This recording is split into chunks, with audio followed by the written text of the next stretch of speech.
I grabbed this lawn ornament that was on sale and I turned it into something unexpected for my home. I drilled a hole in the top and in the back near the bottom. Then I had to somehow figure out how to get my cord from the top hole down through the bottom hole. I grabbed some flexible but stiff wire and I curved it a bit, and it took a few tries, but I did get it through.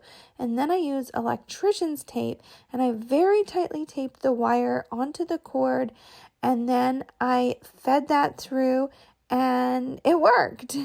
Next, I attached the lamp fittings and I used construction adhesive to secure the lamp fitting to the lawn ornament.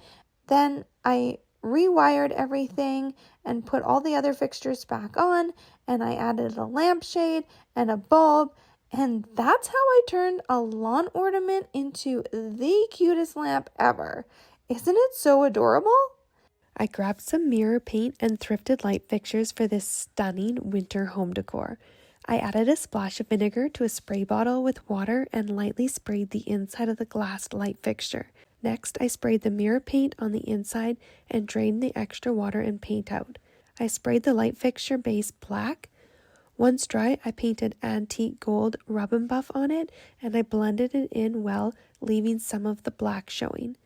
Once dry, I added battery fairy lights inside the glass, and now I've got the most beautiful light up orbs, perfect for the winter season. When I was at the thrift store last week, I found this lamp that I love the shape of and thought it would be perfect for my next project. I'm going to start by giving it a good scuff sanding with some really gritty sandpaper. Next, I'm going to cover the entire base with an adhesion primer. The trick to an adhesion primer is to paint on a thin layer and then leave it on for 12 to 24 hours. While I'm letting the primer sit, I'm going to work on recreating the shade.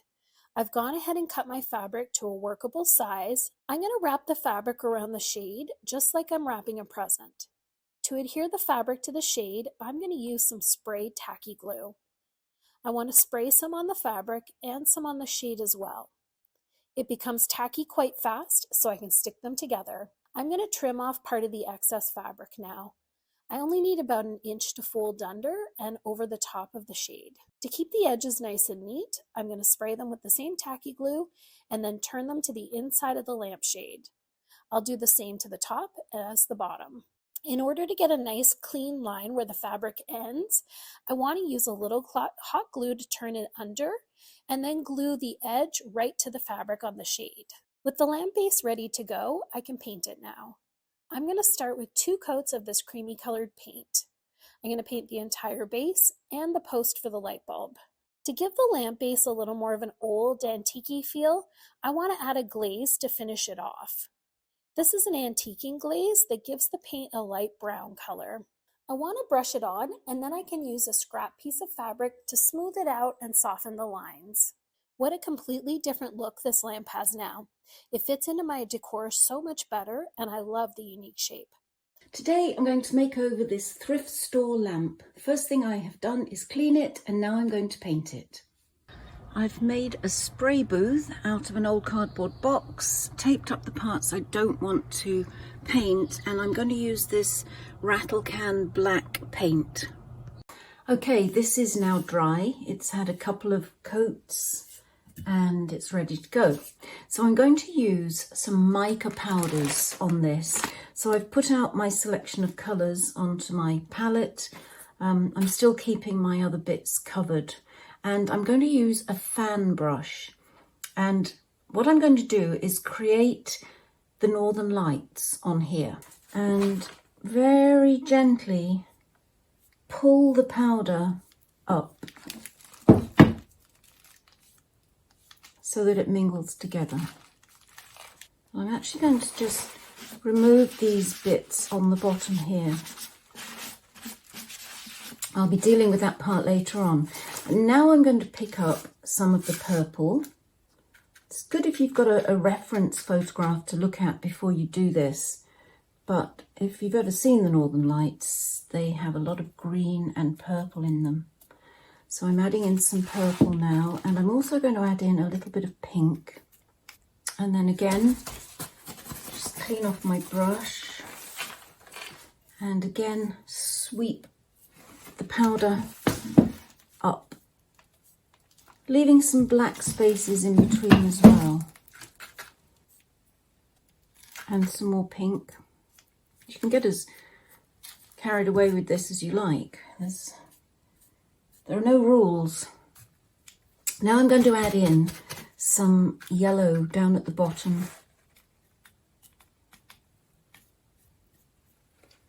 Now what I'm going to do is I'm going to create a horizon as though there's some mountains in the background. So I'm going to wipe away any of the mica that's fallen and just very kind of randomly make some peaks and troughs as though we're looking at a distant horizon.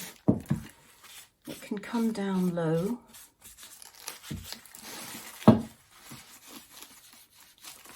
Okay, when we've decided if we're happy with that, I'm actually going to put in some more green. I don't like the fact that it's all in a straight line there. So I'm going to make this a lower point.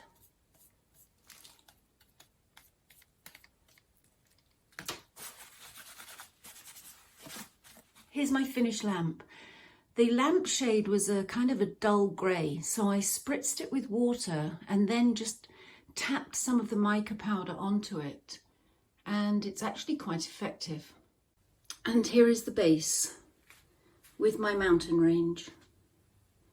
I also did a little vase as well. I've given everything a coat of spray sealer that will keep all the powders in place. Ever wondered what to do with Grandma's old china or those pretty dishes you always see at the thrift store? I picked up 4 teacups, 4 saucers, and 1 larger cereal bowl at Goodwill. First, we need to drill a hole in the center of each dish.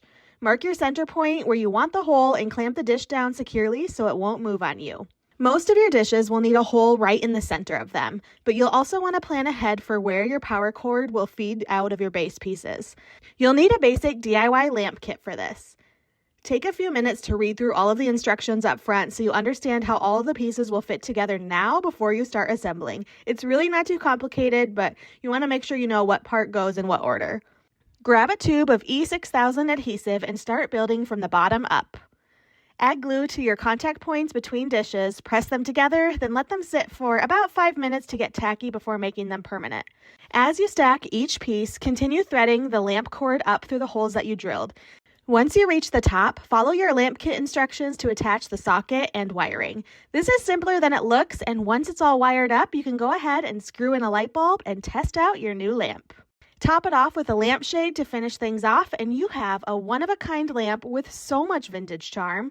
Who would have guessed that a pile of old dishes that were collecting dust could turn into something so charming?